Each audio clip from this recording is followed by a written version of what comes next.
Sa bagong henerasyon sa mundo ng palakasan, lumilipad ngayon ang atensyon ng karamihan sa isang bagong esports meets motorsport na tinatawag na drone sports. Ang detalye sa ulat ni Timmy JB Hunyo. Nagsimula bilang isang libangan ng mga gadget enthusiasts hanggang umusbong ito bilang sport na umaagaw ng pansin ngayon bilang makabagong racing competition. Hindi lamang bilis ng pagpapalipad ang pinaglalabanan, kundi pati na rin ang strategy at precision, katulad ng karaniwang sports na umaasa sa disiplina at training. Sa naging panayam ng PTV Sports kay Coach Art Gabriel ng drone racing community, ninanais nila na ma-recognize ang mga drone pilots bilang atleta sa pakikipag-ugnayan sa Philippine Sports Commission upang mas makilala ang drone racing sa bansa.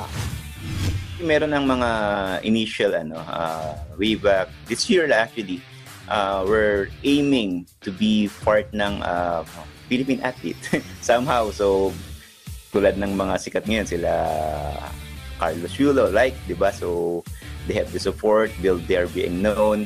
Sa amin kasi since most of the pilots are basically employed and doing business. Iginiit din ni Gabriel na isa sa mga kinakaharap nilang malaking hamon pagdating sa larangan ng drone racing ay ang limitasyon sa bilang nito.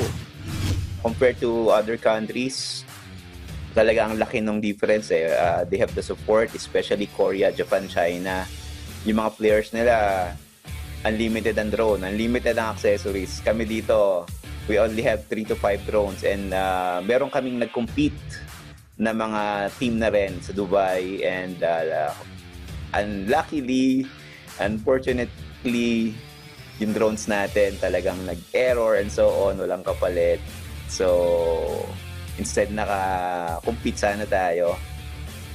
Yun lang mga difficulties. It's really hard to have less resources than the compete mga kalaban natin Sa tanong kung ano nga ba ang hakbang nila para matulungan ang pagdami ng drone pilot sa bansa, ito ang kanyang naging tugon.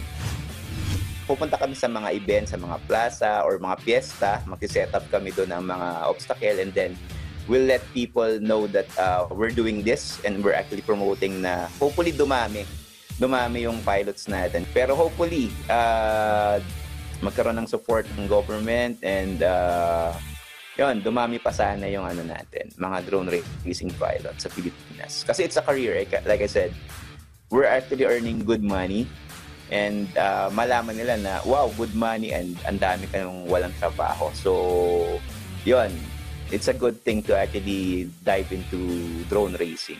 We can help, we will assist. Just approach us, approach us. We really love to help and all that we learn, we can share. Like I said, we'll be visiting schools and other mga venues to promote this and let people test it out.